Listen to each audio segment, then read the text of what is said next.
That's about good. Smart car towing the stupid car. Now, steam car has become a little more sophisticated than the bike because you've now got liquid burners burning gasoline, which we have to start using. We use a Coleman fuel. There's a pilot light, and then there's also the main burners. This is gasoline. We're dealing with gasoline under a lot of pressure here.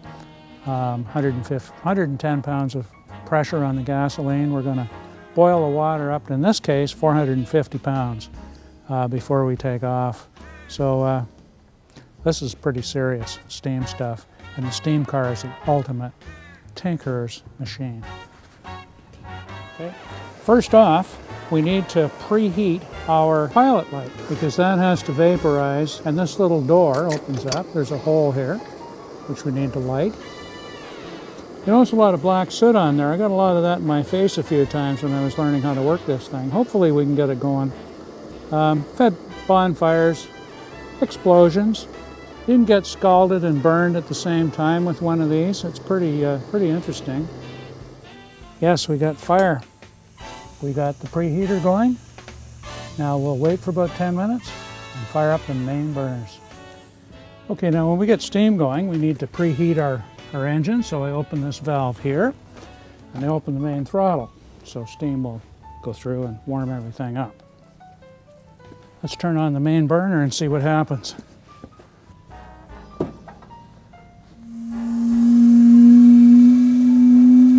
All we gotta wait is 10 or 15 minutes and we'll be able to blast down the road in this thing, hopefully.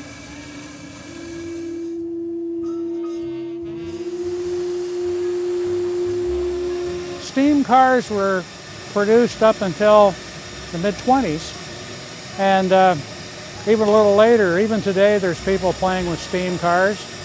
A lot of people think that steam is the answer. Lots of power, it's smooth.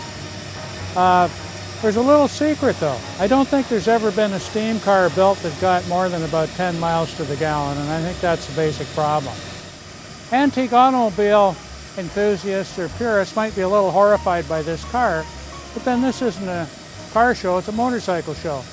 The car is made, it has a Stanley boiler dating from around 1910, a white engine from 1906, pumps and controls from both White and Stanley cars, and the whole thing is built on a 1913 Overland chassis. It's kind of a steam hot rod built several years ago by a steam enthusiast using the best of both worlds. Now, I'm told that it might do 80 miles an hour, but I don't think I'm going to go that fast in it. The brakes are a bit dodgy, just like the steam bike.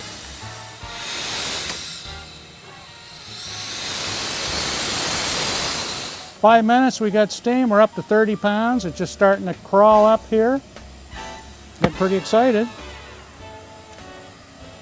Steam pressure here is beginning to build. This is our fuel pressure on this side.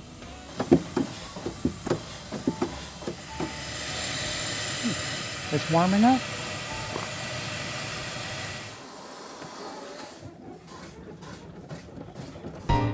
Coming up, steaming down the road. Don't forget your hat.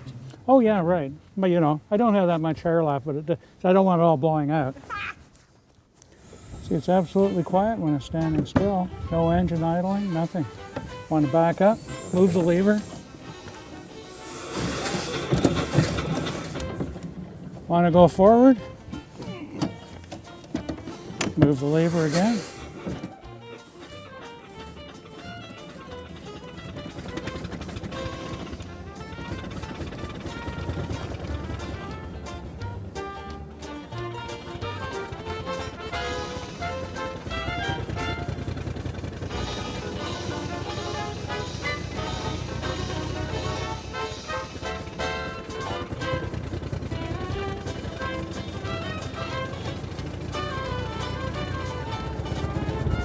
Steaming down the highway, burning all kinds of fossil fuels.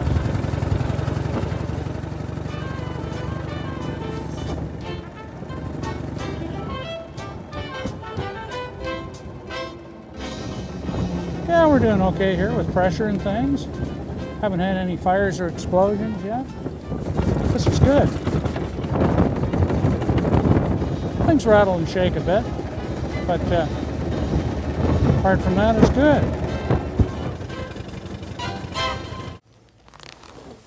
There's nothing electrical whatsoever on the steam car, which is a good thing, in a way. The electrical systems weren't really sophisticated enough to handle lighting, but this car does have lights.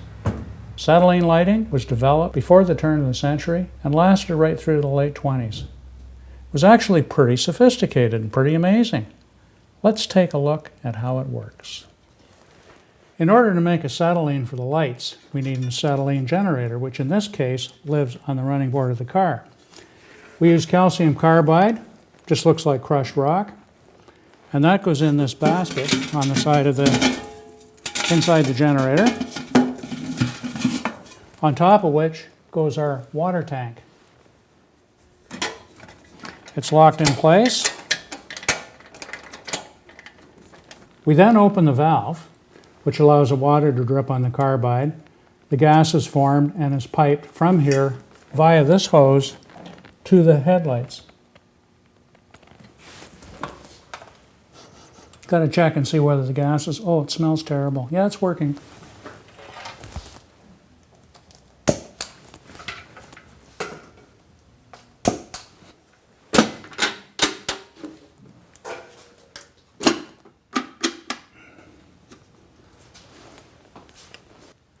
Just like quartz halogen.